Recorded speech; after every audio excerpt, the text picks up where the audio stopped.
మిత్రులకు స్వాగతం. మిత్రులారా, ఇంకా మన ఛానల్ని సబ్స్క్రైబ్ చేసుకొని వాళ్ళు ఎవరైనా ఉంటే తప్పకుండా మన ఛానల్ని సబ్స్క్రైబ్ చేసుకొని గంట సింబల్ నొక్కండి. మేము చేస్తున్నటువంటి వీడియోలు కనుక మీకు నచ్చినట్లయితే తప్పకుండా లైక్ చేసి షేర్ చేయండి. కామెంట్ బాక్స్లో మీ యొక్క అభిప్రాయాలు, సలహాలు, సూచనల్ని తెలియజేయండి. ఓకే, మొదటి ప్రశ్న చూద్దాం. సామల సదాశివ వ్రాసిన సాంబశివ శతకం ఏ ఛందస్సులో కలదు? తేటగీతి. సామల సదాశివ వ్రాసిన సాంబశివ శతకం తేటగీతి ఛందస్సులో కలదు. జిగిరి అనే సంచలనాత్మక నవలను వ్రాసింది ఎవరు? పెద్దింటి అశోక్ కుమార్. జిగిరి అనే సంచలనాత్మక నవల రాసింది పెద్దింటి అశోక్ కుమార్. ఆంధ్ర మహాభారతంలో రసపోషణ అనే గ్రంథ రచయిత ఎవరు? ఎల్లూరి శివారెడ్డి. ఆంధ్ర మహాభారతంలో రసపోషణ అనే గ్రంథకర్త ఎల్లూరి శివారెడ్డి. పగ, సరబరాహి, న్యాయం అనే నాటికలు వ్రాసింది ఎవరు? పగ, సరబరాహి, న్యాయం అనే నాటికలు రాసింది పొట్లపల్లి రామారావు. పల్లెపట్టు అను జానపద నృత్య నాటికను వ్రాసింది ఎవరు? బిరుదురాజు రామరాజు. పల్లెపట్టు అను జానపద నృత్య నాటికను వ్రాసింది బిరుదురాజు రామరాజు. ఉచ్చల విషాదం అను నాటకం వ్రాసింది ఎవరు? సురవరం ప్రతాపరెడ్డి. ఉచ్చల విషాదం అను నాటకమును వ్రాసింది సురవరం ప్రతాపరెడ్డి.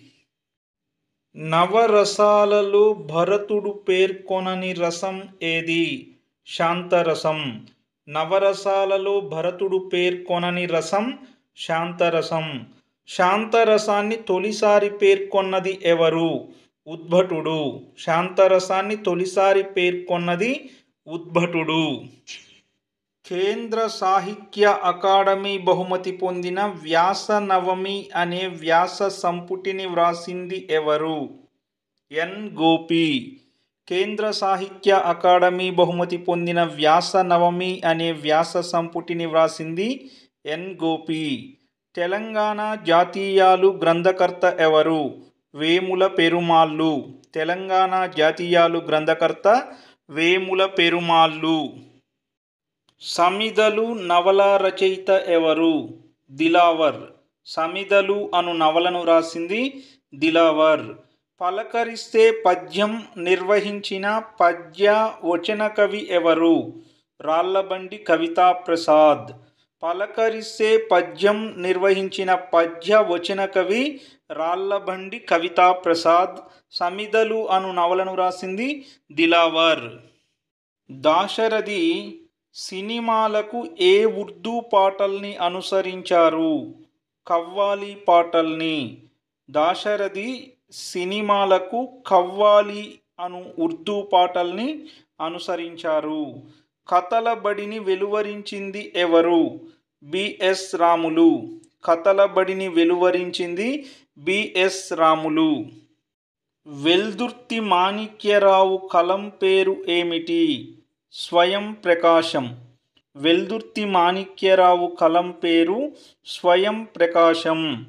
దాగురింతలు అను 400 పాదాల భక్తి గీతమాలికను వ్రాసింది ఎవరు? వానమామలై వరదాచార్యులు. దాగురింతలు అను 400 పాదాల భక్తి గీతమాలికను వ్రాసింది వానమామలై వరదాచార్యులు. నారాయణరెడ్డి తిలక్లాగా రెండంచుల పదును కత్తి. కవిత్వంలో అగ్ని చల్లగలడు, అమృతం కురిపించగలడు అని అన్నది ఎవరు? ఎన్. గోపి. నారాయణరెడ్డి తిలక్లాగా రెండంచుల పదును కత్తి. కవిత్వంలో అగ్ని చల్లగలడు, అమృతం కురిపించగలడు అని అన్నది నానీల నాన్నగా పేరు పొందినటువంటి ఎన్. గోపి. చార్మినార్ కథల సంపుటి ఎవరికి అంకితం ఇవ్వబడింది? అజరుద్దీన్ అహ్మద్కు. నెల్లూరి కేశవస్వామి యొక్క బాల్యమిత్రుడైనటువంటి అజరుద్దీన్ అహ్మద్కు చార్మినార్ కథల సంపుటి అంకితం ఇవ్వబడింది. దాంపత్యం అను కథల సంపుటిని వ్రాసింది ఎవరు? పెండ్యాల శేషగిరిరావు. దాంపత్యం అను కథల సంపుటిని వ్రాసింది పెండ్యాల శేషగిరిరావు. భూతదయ అను కథను వ్రాసింది ఎవరు? వెల్దుర్తి మాణిక్యరావు, వెంకటరాజన్న అవధాని, కాళోజీ నారాయణరావులు భూతదయ అను కథను వ్రాశారు. భూతదయ అను కథను వ్రాసింది వెల్దుర్తి మాణిక్యరావు, వెంకటరాజన్న అవధాని మరియు మన ప్రజాకవి కాళోజీ నారాయణరావు. తదుపరి ప్రశ్న చూద్దాం.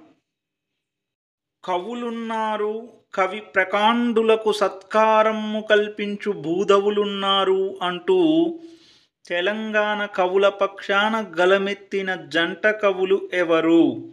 శేషాద్రి రమణ కవులు. కవులున్నారు, కవి ప్రకాండులకు సత్కారము కల్పించు భూధవులున్నారు అంటూ తెలంగాణ కవుల పక్షాన గలమెత్తిన జంట కవులు శేషాద్రి రమణ కవులు. అక్షర వాచస్పతి, ఆంధ్ర గోర్కి, అభినవ వ్యాసుడు అను బిరుదులు గల కవి ఎవరు? దాశరథి రంగాచార్య.